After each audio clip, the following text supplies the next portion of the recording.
Assalamualaikum warahmatullahi wabarakatuh. Perkenalkan, nama saya David Firdansyah, NIM 0104211002.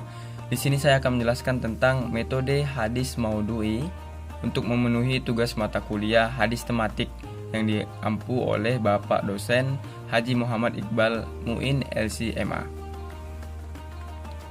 Pengertian metode maudhu'i. Secara etimologis, kata metode berasal dari bahasa Yunani, metodos, yang tersusun dari kata meta dan hodos. Meta berarti menuju, melalui, mengikuti, atau sesudah, sedangkan hodos berarti jalan atau arah. Kata tersebut kemudian diserap dalam bahasa Inggris menjadi kata method, yang berarti suatu bentuk prosedur tertentu untuk mencapai atau mendekati suatu tujuan, terutama cara yang sistematis. Dapat disimpulkan bahwa metode adalah suatu cara atau proses sistematis yang digunakan untuk melakukan suatu kegiatan agar tujuan yang diinginkan dapat tercapai. Dengan kata lain, metode berfungsi sebagai alat untuk mencapai suatu tujuan atau bagaimana cara untuk melakukan ataupun membuat sesuatu. Menurut bahasa atau etimologi, maudhu'i merupakan isim maf'ul dari lafaz wado'a, yang artinya adalah masalah atau pokok permasalahan. Kata maudhu'i juga berarti meletakkan sesuatu atau merendahkannya. Secara istilah atau terminologi, maudhu'i adalah mengumpulkan hadis-hadis yang terpecah dalam kitab hadis yang terkait dengan topik tertentu. Kemudian disusun sebab-sebab munculnya dan pemahamannya dengan penjelasan dan pengkajian dalam masalah tertentu. Selanjutnya, pengertian metode maudhu'i menurut para ahli. Yang pertama, menurut Mustafa Muslim, maudhu'i adalah meletakkan sesuatu pada suatu tempat. Maka, yang dimaksud dengan metode maudhu'i adalah mengumpulkan ayat-ayat yang bertebaran dalam Al-Quran ataupun hadis-hadis yang bertebaran dalam kitab-kitab hadis yang terkait dengan topik tertentu atau tujuan tertentu, kemudian disusun sesuai dengan sebab-sebab munculnya dan pemahamannya dengan penjelasan, pengkajian, dan penafsiran dalam masalah tertentu. Yang kedua, menurut Al-Farmawi, metode maudhu'i adalah mengumpulkan hadis-hadis yang terkait dengan satu topik atau satu tujuan, kemudian disusun sesuai dengan asbabul wurud dan pemahamannya yang disertai dengan penjelasan, pengungkapan, dan penafsiran tentang masalah tertentu. Dan yang terakhir, menurut Arifuddin Ahmad, bahwa metode maudhu'i adalah pensyarahan atau pengkajian hadis berdasarkan tema yang dipermasalahkan, baik menyangkut aspek ontologisnya maupun aspek epistemologis dan aksiologisnya saja, atau salah satu sub dan salah satu aspeknya. Metode maudhu'i sebagai salah satu metode tidak hanya berlaku dalam pemahaman Al-Quran, melainkan juga dapat diterapkan dalam pemahaman hadis. Selanjutnya, ciri-ciri metode maudhu'i. Ada 3 ciri-ciri metode maudhu'i. Yang pertama, menghimpun hadis-hadis yang membicarakan satu topik tertentu atau permasalahan tertentu.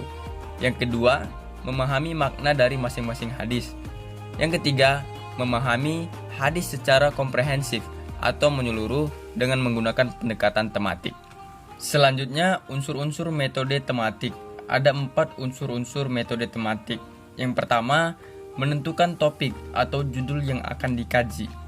Yang kedua, mengumpulkan hadis-hadis yang terkait dengan topik yang telah ditentukan. Yang ketiga, melakukan pensyarahan atau pengkajian sesuai tema. Dan yang terakhir, yang keempat, memilih salah satu atau seluruh aspek ontologis, epistemologis, dan aksiologis yang terkait dengan tema. Selanjutnya adalah langkah-langkah pengkajian hadis dengan metode tematik. Ada 11 langkah pengkajian hadis dengan metode tematik. Yang pertama, menentukan tema atau masalah yang akan dibahas. Yang kedua, menghimpun atau mengumpulkan hadis yang terkait dalam satu tema. Yang ketiga, melakukan kategorisasi berdasarkan kandungan hadis dengan perbedaan peristiwa wurud atau sebab turunnya hadis dan perbedaan periwayatan hadis. Yang keempat, melakukan kegiatan iktibar atau mencari, mengkaji dengan melengkapi seluruh sanad. Yang kelima, melakukan penelitian sanad meliputi kualitas perawi, kapasitas intelektualnya, dan metode periwayatan yang digunakan. Yang keenam, melakukan penelitian matan meliputi kemungkinan adanya ilat atau cacat dan syaz atau kejanggalan. Yang ketujuh, mempelajari term-term atau kata-kata yang mengandung arti serupa. Yang kedelapan, membandingkan berbagai syarah hadis. Yang kesembilan, melengkapi pembahasan dengan hadis atau ayat pendukung. Yang kesepuluh, menyusun hasil penelitian menurut kerangka konsep. Dan yang terakhir, yang ke-11, menarik kesimpulan dengan argumentasi ilmiah.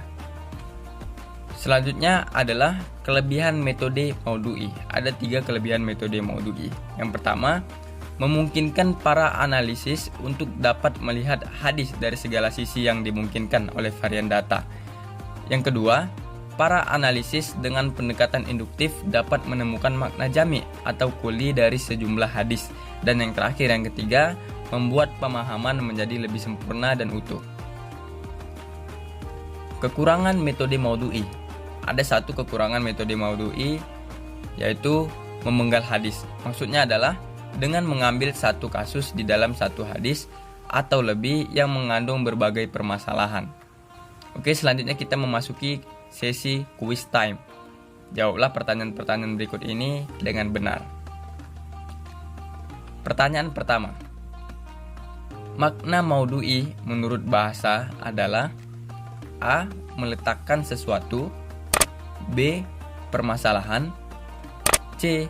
Pokok pembahasan, atau D. Memanjangkan.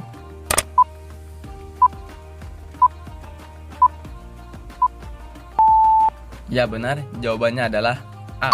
Meletakkan sesuatu. Pertanyaan kedua. Yang termasuk ciri-ciri metode hadis Maudhu'i adalah A. Memahami hadis secara komprehensif, B.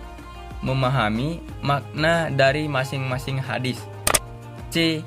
Menghimpun hadis-hadis yang membahas satu topik, atau D. Semua benar.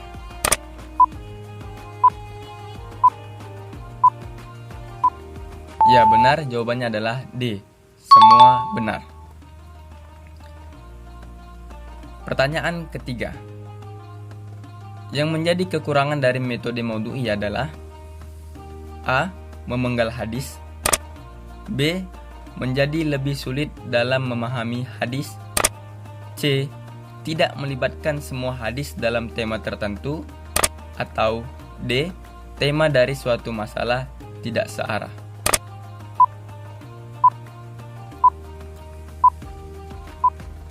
Ya benar, jawabannya adalah A. Memenggal hadis. Oke, cukup sampai sini materi kita pada hari ini. Semoga bermanfaat. Billahi taufik wal hidayah. Wassalamualaikum warahmatullahi wabarakatuh.